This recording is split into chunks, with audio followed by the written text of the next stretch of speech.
for our first in-person meeting in about 15 months. We had a few on Zoom. It's nice to be down at the Columbia Club again.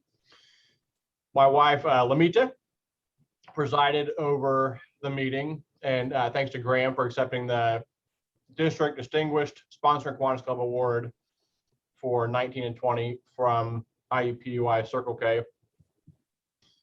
Jason Burke pointed out, as frequently as Lamita and I exchanged duties, he wanted to come up with a name like Benifer or Lameric, one word distinguisher for the couple.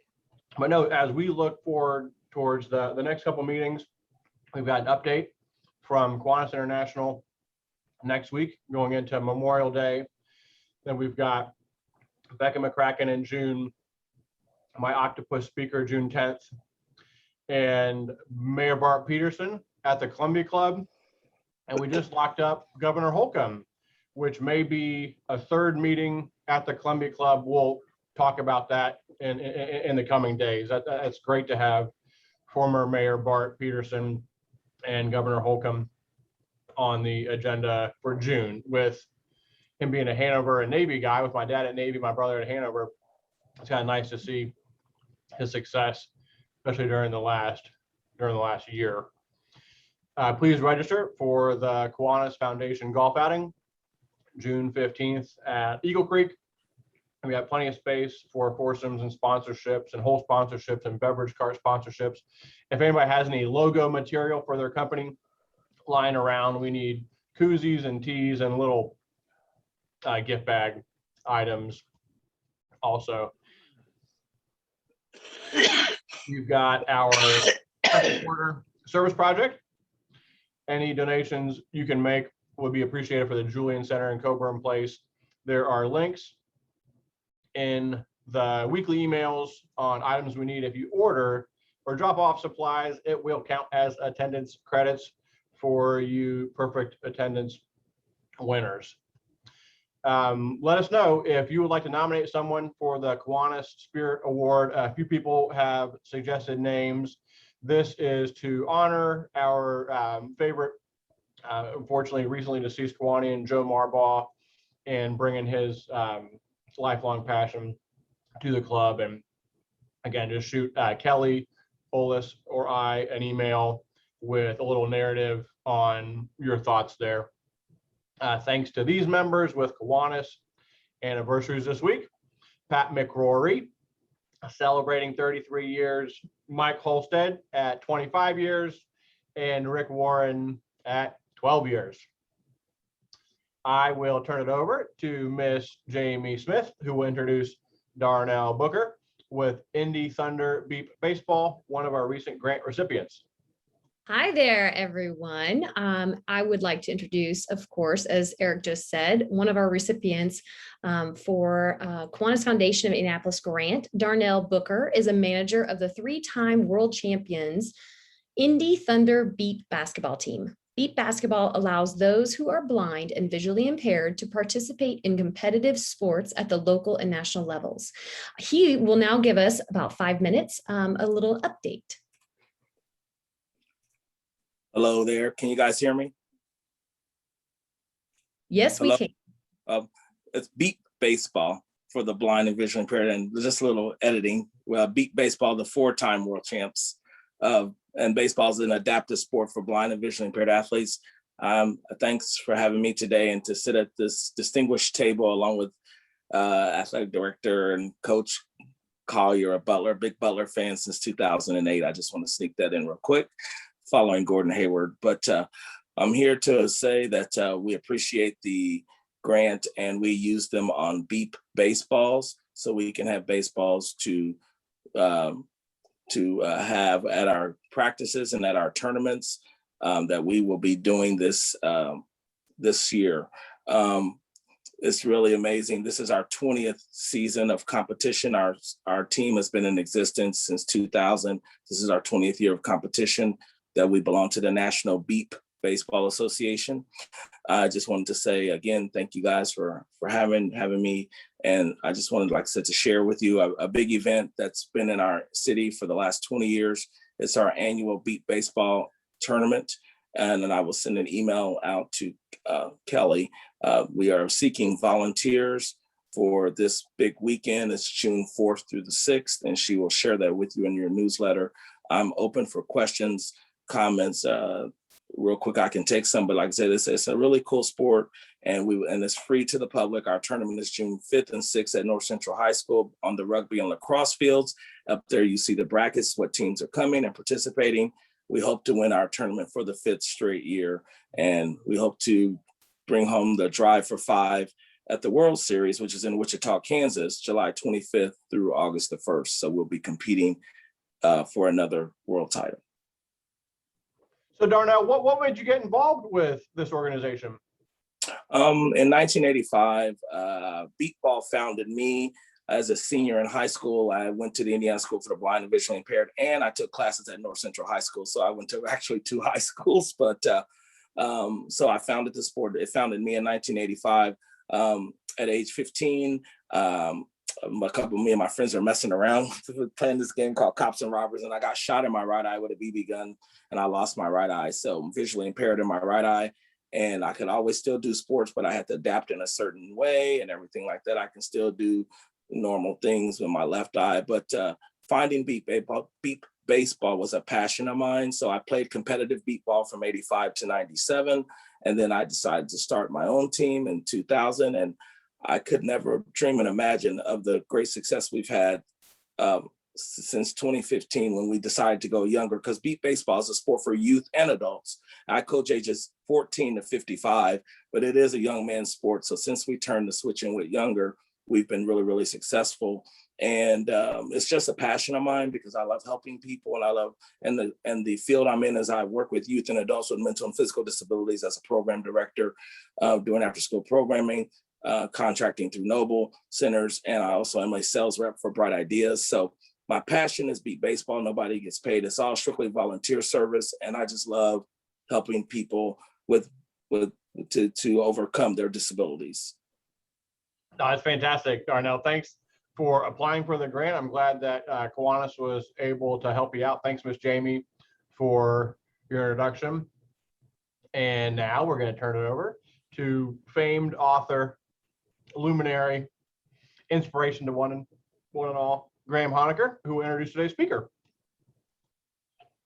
Well, thank you, President Eric, and good afternoon, everybody. It is great to be here with you. And before I introduce Barry, I just want to thank, we've got a number of great Butler fans, alumni, and supporters, including a couple of them from Washington, D.C., and Dr. Chris Schenkman and Dr. Susan Jensen, both big fans of you all, and thank you for joining us. But thanks for everybody who helps us here with Butler in so many ways.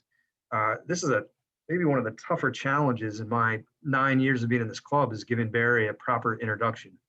And I won't be able to do that. I'm not going to read the 3-page bio he's got, but I guess I would just speak from the cuff here and say, when I look at Butler's history, when we started back in 1855, there've been, a handful of people who have really built Butler to what it is. Obviously Ovid Butler, Tony Hinkle.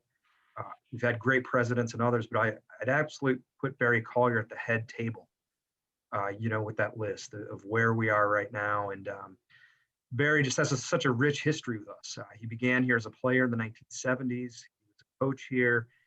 He's been our athletic director since 2006.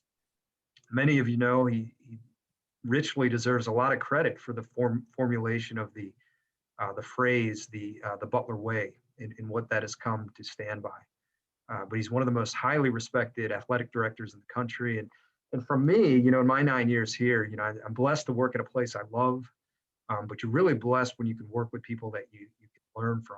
And I've learned so much from Barry. And again, what I've seen him do in my 9 years has just been phenomenal in terms of leveraging the 2 Final Fours, navigating the move to the Big East, the renovation of Hinkle. I learned a tremendous amount in watching him navigate the pandemic this year and guiding Butler to host the NCAA tournament. So I can go on and on and on, but he, to me, is the definition of a servant leader. Also learned some other things from him. Many of you asked me where I get my rich array of Xavier jokes and where those come from and why I use them often. And Barry's also the the source of that as well. A couple last things I would say. Barry recently was named to the NCAA Tournament Selection Committee, which will start next year. So safe to say for the next 5 years, the dogs are going to be dancing.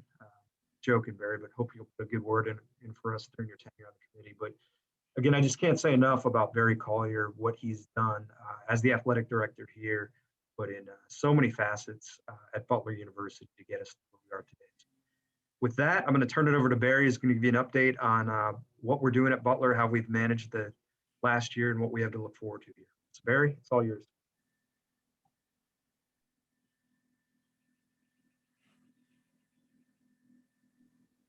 I don't want to interrupt the applause, so I was waiting really to. Thank you, Graham. I I appreciate the opportunity to visit with you all and talk about a passion of mine and how things have been going for us. As you well know, if you've read Graham's book and listened to his introduction, he's a master at exaggeration. There are so many people that have contributed to Butler's success and helped me along the way. I've told people before, you know, when I left Butler and I got into coaching, I was an assistant coach for 13 years, and I didn't realize it at the time, but being an assistant coach is one of the great witness protection programs in America. And by that, I mean, nobody knows who you are when you're an assistant coach. And so then, you know, and effectively they take away your voice disappears. And then you become a head coach and your brain disappears. And then you become an athletic director and they give you your voice back. So I think that leaves me in a tight spot here with all of that. But nonetheless, I'm thrilled to be with you again. I was looking at the last time. I think it was when shortly after I first came back that I spoke downtown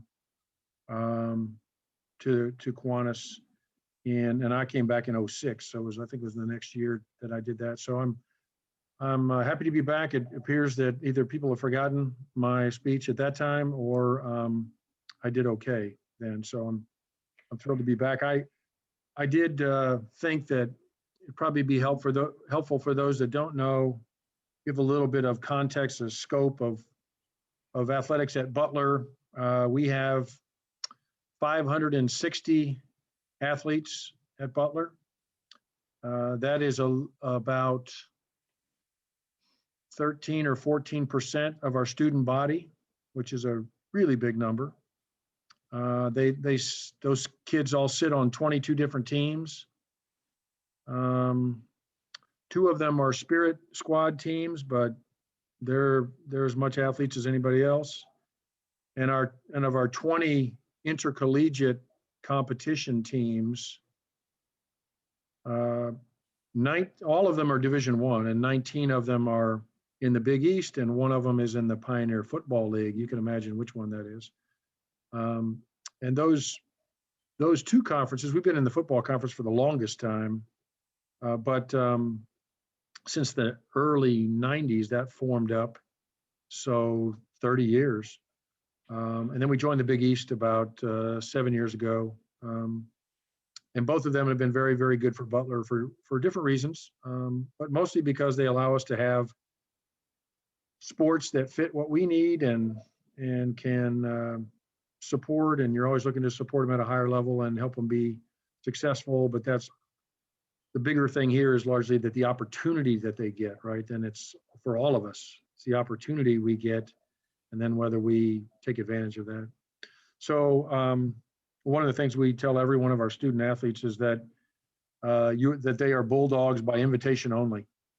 That it is a privilege to be a Butler Bulldog, not a right. And that goes for student athletes and staff members. So we try to keep that in the right context of their place and responsibility to be a part of it. And every one of them are highly valued and have a distinct role.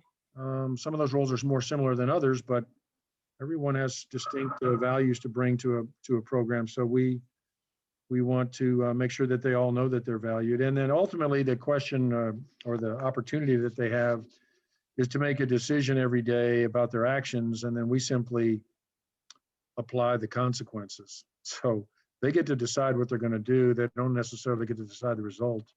That depends on what others, whether they're able to compete successfully or what have you. But our highest goal in Butler athletics is for every kid to achieve their academic success at Butler. Obviously, that means graduation, and we're able to do that at a very high level. Feel really good about delivering on that promise every year.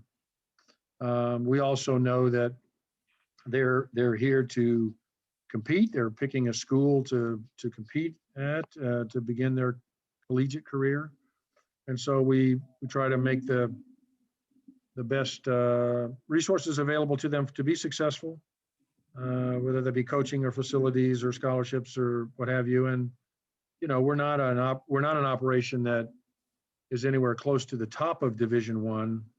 Understand that Texas and Texas A&M have revenue and expenses that exceed $225 million, and we're in the 25 million category.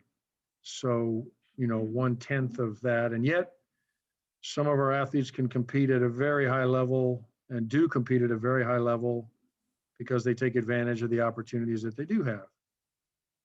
For example, our men's cross country team finished 13th in the nation this last championship season, which was actually in March, and we're able to do that on a pretty successful level, consistently level in basketball, and that's what gets all the attention. You wouldn't necessarily know about the others per se. But we've had an interesting year, to say the least, as you all have had, as we've tried to learn to live with COVID-19 and all that we need to do to try to do as much as we can. And we have not been able to do everything. Our students all went home on about March 15th, March 20th, somewhere in March last year, not just student athletes, but students at Butler, and finished the semester online. And then we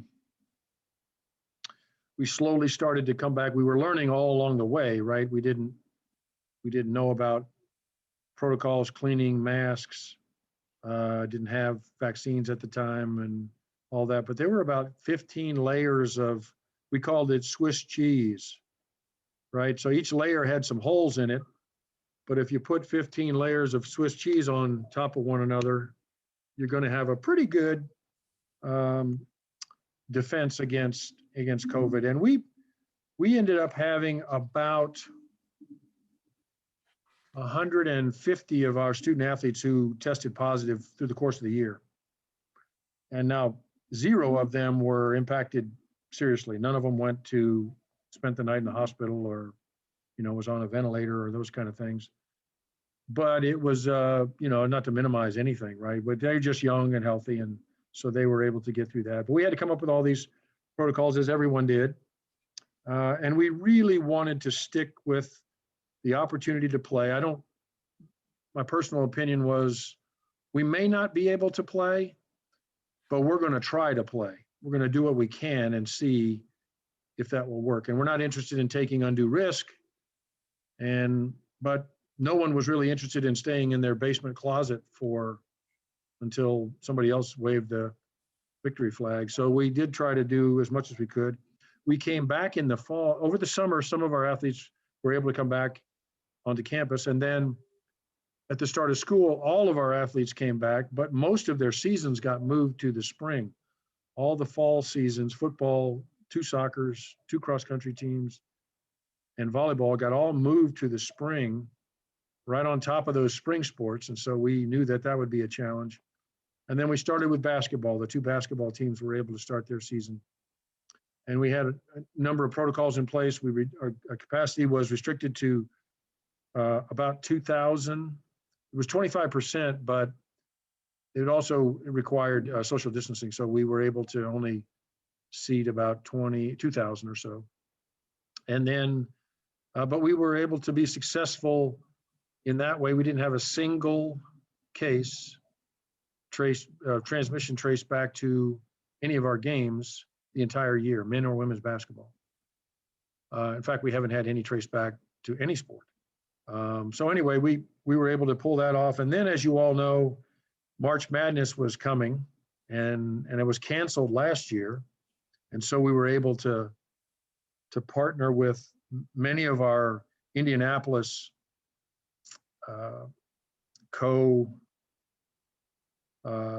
organizations and be able to bring in work with the NCAA and the county and all of the vendors and so forth and so on, and have the NCAA tournament here. So we had 16 basketball games at Hinkle in March that were March Madness. And the last March Madness game, they didn't call it March Madness then, but was 1940. It was the second year of the tournament. And so in 2021, we were able to host 16 games, and they went all off without an issue of transmission either. So that happened across the board. I don't think that happened at any of the 6 venues: IU, Purdue, the Fairgrounds, Butler, Lucas Oil, or Bankers Life. So kudos to Dr. Kane and the NCAA for all their restrictions and that they put into place to keep people safe, and that happened well. So I want to see if I can share a couple things here. Get this squared away. So this is a photo. Let's see. Let me stop this and back up a second. Don't want to get ahead of myself.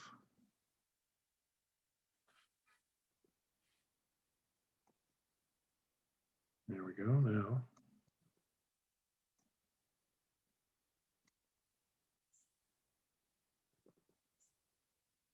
So anyway, this is a photo. I'm not sure I'm doing this correctly yet, but this is a photo of one of the first games that was held at Hinkle, and you can see this lower level on both sides is pretty sparse. There's a couple people sitting over here in 106, I think it is, and that was to protect the teams who spread out in their locations, and then fans were all in their pods, their family pods or group pods that they came with, and socially distanced from everyone else, and so they were all spread out. And then here was a photo of a night game, or a later game anyway, a different game. This was actually, I think it's just a darker picture, but more of the very first game with Florida and Virginia Tech that came off without a problem. And Butler, interestingly, Butler did quite a bit of planning to try to leverage as much as we could the opportunity to have people see Butler University and obviously Hinkle Fieldhouse. And so we actually recorded almost 450 media hits as where they track those things, and 746 million impressions where people can see, whether it be social media or print media or whatever the case might be. And that was at an estimated value of advertising value of 6.3 million. So that was great. And you may know this, but our bulldog there, if you can see that, hopefully that you can see our bulldog mascot Blue. He grabbed the name Mayor of March, excuse me, and he was interviewed 12 times. So go figure on that one. And then we had other, this shows a couple of fans from Virginia Tech on campus in front of Hinkle getting interviewed. And so those were all great things for us to deal with. We've also been We've got some issues nationally with the NCAA and legislation that we're looking at. There's this subject called name, image, and likeness. And this kind of shows some of how that works. I mean, you've got your name you could use, your photo of you, and then any kind of drawing of you type of thing.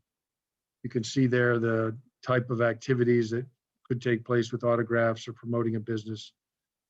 I don't know of a single entity in the NCAA that is against allowing students to leverage their name, image, likeness in the same way that a student who's not a student athlete could do. And so at a minimum, the NCAA wants to do that. But admittedly, there's a challenge of doing so and not letting recruiting violations creep in. So maybe my true value to sign autographs at the local car dealership is $100. But gosh, it turns out they gave me $25,000 for an hour. That's probably a recruiting enticement. And that's the rub. That is the rub. And how do you do that and try to maintain the not perfectly level playing field, but it would be even more drastic. So I think what's going to happen, though, is there is going to be a provision made that allows this to happen. And then it's going to be a little bit of hang on, just do what you can as we go forward. And so that's on the docket quite a bit. And so that piece of our world is also, then there's the new transfer rule. I think somebody asked about that in the chat room. And the transfer rule can impact both different, positively or negatively. I actually think it probably benefits Butler basketball anyway, in some ways, and not necessarily a fair way, because we're considered at a fairly high level. I'm not pretending that we're as good as the very, very best league. The Big East is as good as the very, very best league in the country, which generally is the ACC, has been the Big Ten at times. The Big 12 is obviously the host of, or the Baylor University is a member of the Big 12, and they won the national championship this year. Kansas is really good there. The Pac-10, Pac-12 is really good as well. The SEC with Kentucky and others is really good. But the Big East is right there in the middle of that group in most years. And so there are, if you didn't know this, there are 32 Division I conferences in basketball. And those 32 conferences, probably 25 or 28 of them are typically considered below us. Some of that's because of their television package. Some of it is just because the tradition of each of these schools. And we all know that Villanova's won a couple national championships in the last 5 years, so they're every bit as, good as anybody, I would say. So anyway, that's a transfer rule is an issue, and we have all 4 of our seniors coming back. We had 1 transfer back in January, but no one is leaving us that played minutes. And you might have seen this yesterday. Fox Sports released a statistic that Butler returns the most minutes played of any team in the country. And we'd like to think, like everything is a good and a bad probably with that, but we'd like to take the good with that and have, all this kind of a full force of about 17 guys on scholarship instead of 13 normally, because the NCAA gave everybody on all the basketball teams this year, they gave them an extra year. This past year did not count against their eligibility. So juniors will be able to stay an extra year, and sophomores and freshmen as well. But we think we'll handle that pretty well, and hopefully it won't be as much of an impact. And then the final thing I would say that's pretty big on the national scene is the court case that is in front of the Supreme Court, or in the Supreme Court deliberation at this point. that's called the, I think it's maybe referred to as Alston versus the NCAA. And it wants to largely do away with all restrictions and allow pay for play. And that would fundamentally change what we're doing as well, because it would allow payment directly to students, make them employees. As I've pointed out to people, you could fire somebody for missing a layup in that scenario. And so they'd be taxed on it and so forth and so on. So those are three big things that are on our screen to deal with going forward. And what we also, I'm perfectly aware of blind spots that we might have through the course of doing our jobs. We wouldn't call them blind spots if we knew what they were. They're not blind spots. So we're constantly checking to see what we don't know and asking for other folks' opinions. And we also began an effort for building unity this past year. We call it Be United at Butler. And we're trying to build unity through leadership, education, and respect. And it's our way of trying to show respect, eliminate racism, treat people the way you want to be treated. And that's been an important initiative for us as the country's dealt with that issue on front and center for some of the year anyway, but it doesn't go away. So we started as something that's just one of our values. And our values are most important for us. We think and start to live to be a value-based organization, as Kiwanis does for that matter. And that's, those are things that are most important for us. So I'd like to pause there and open up for questions that anyone might have, questions, comments. President Danko often describes this as criticisms, dialogues, speeches, whatever you'd like to enter into now. Just make yourself off mute and I'll take it from all angles. Feel free to put questions in the chat. Barry, I did have one sent to me directly, and I should have mentioned this when introducing you. This was something very impressive to me that I read years back, is that when you applied to be the basketball coach in 1989, you brought with you to your interview about a 50-page marketing plan, a plan of what the program would look like. And the question is, what was in that plan? And then I would add a second question of, I think many of us have thought it's beyond our wildest dreams what's happened here with men's basketball. What has that plan lived up to your expectation?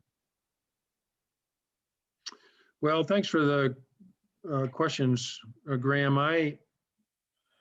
The booklet that I brought for the search committee and President Bannister at the time has actually grown in people's mind over time from about 35 pages to now 50. I'm happy to say, it's roughly 50 pages, right? I guess 35 if you round up to the nearest 50, you get 50.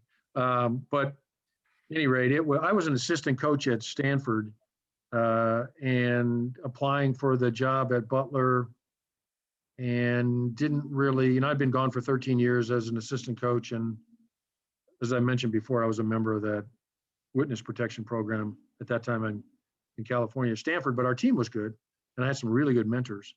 So I just laid out what I thought was important from an academic standpoint and a staffing and recruiting and value-based and budget. And there were about 12 different categories, chapters that I wrote on. And it mostly helped me leave behind something, because I didn't read it to them, nor did I want them to read it. I left it with them when I left.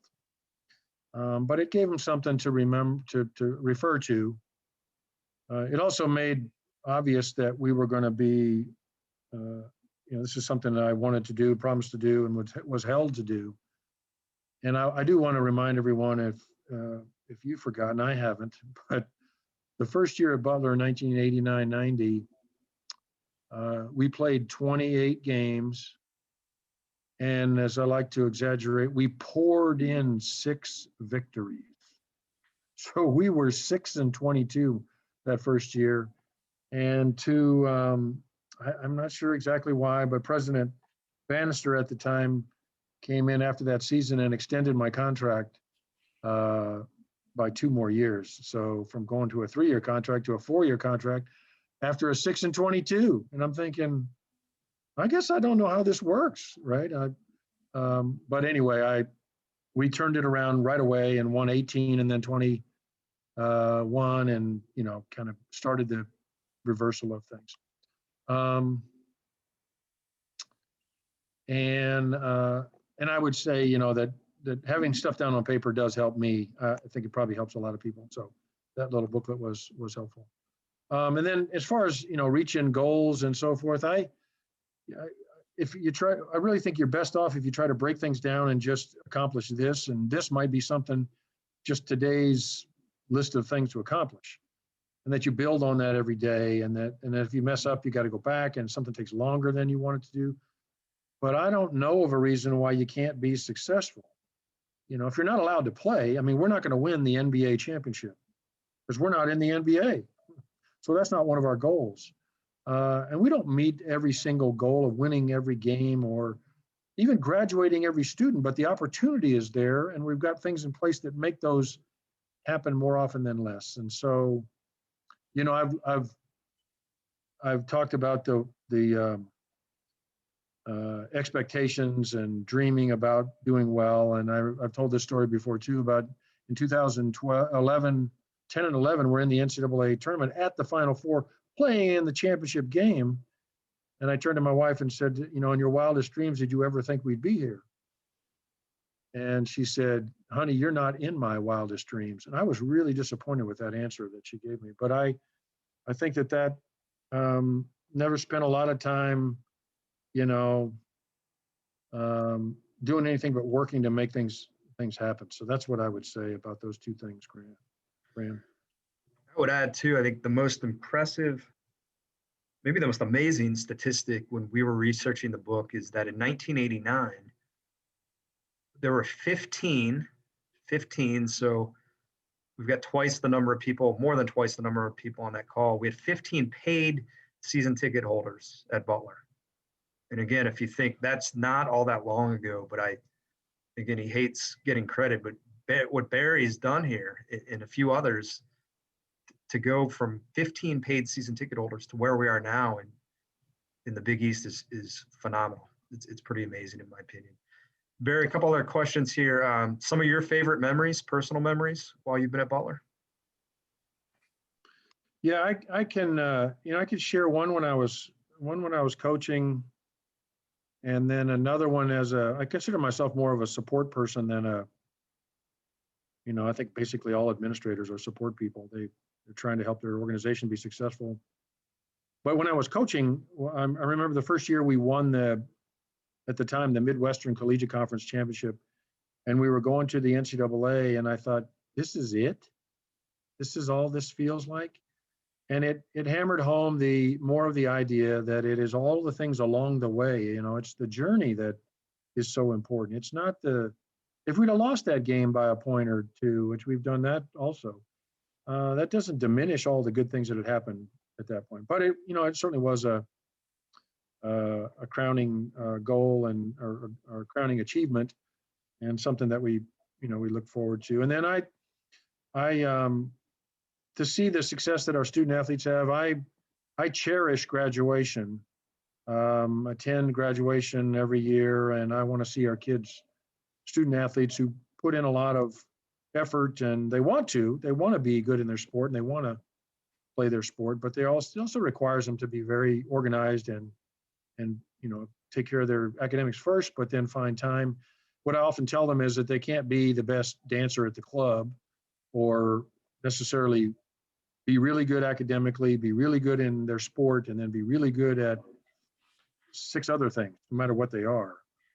Because most importantly, in my opinion, you've got to have family firmly entrenched in all of that and so forth. So that, seeing them graduate is a huge lift for me. And then, seeing our people be successful. And when you hire, if any of you are in those positions, you don't bat 1,000, but we've had some good hires over time. We don't have a lot of people that, run from us or that we have to make changes with and so forth. And my relationship with Brad Stevens goes back to his high school or to his college days when he would work our basketball camp in the summertime. And then he was on the staff here as an assistant coach when Todd Licklider went to Iowa in 2007.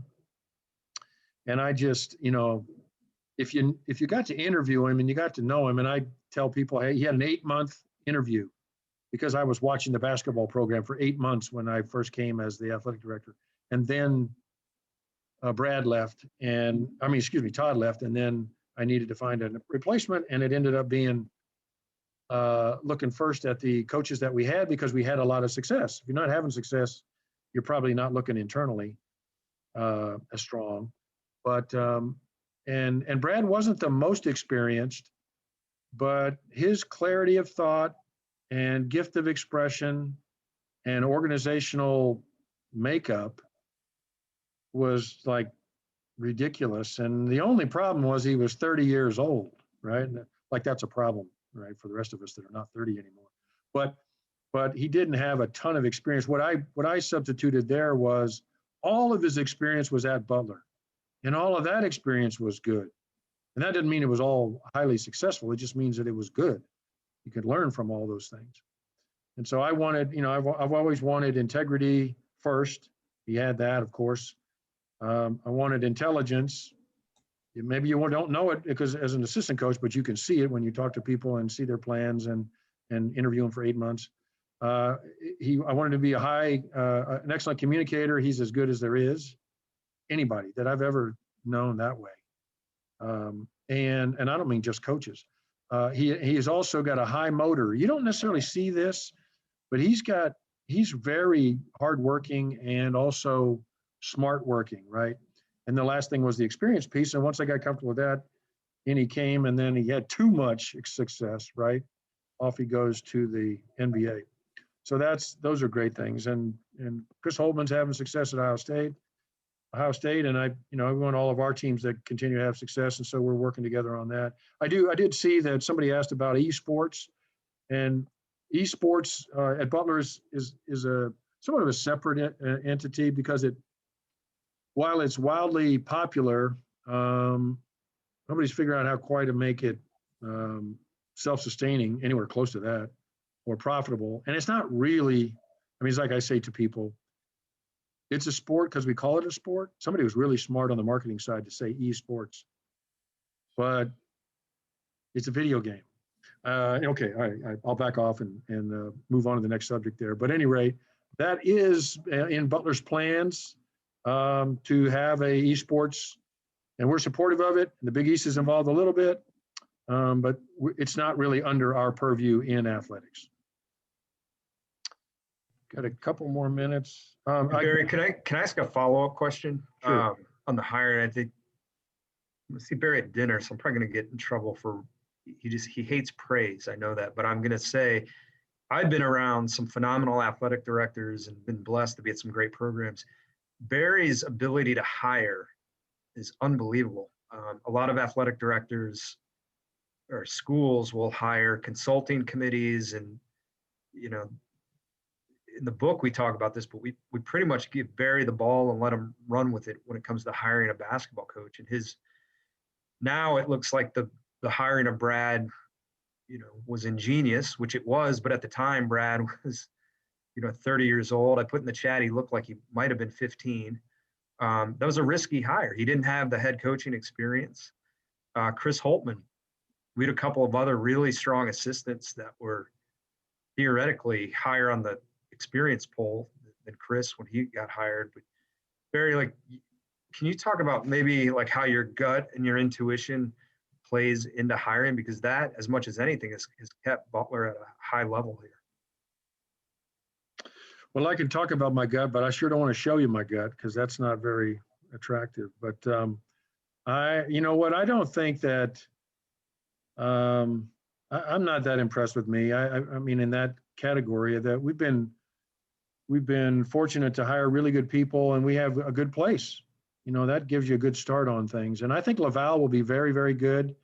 He's had 2 really good years. He's had a COVID year that was, really, you don't get a pass per se, but that's a reality of a very difficult and unusual year. And I just, I think that Butler attracts good people, and so we have good choices, and I, would love to see that continue.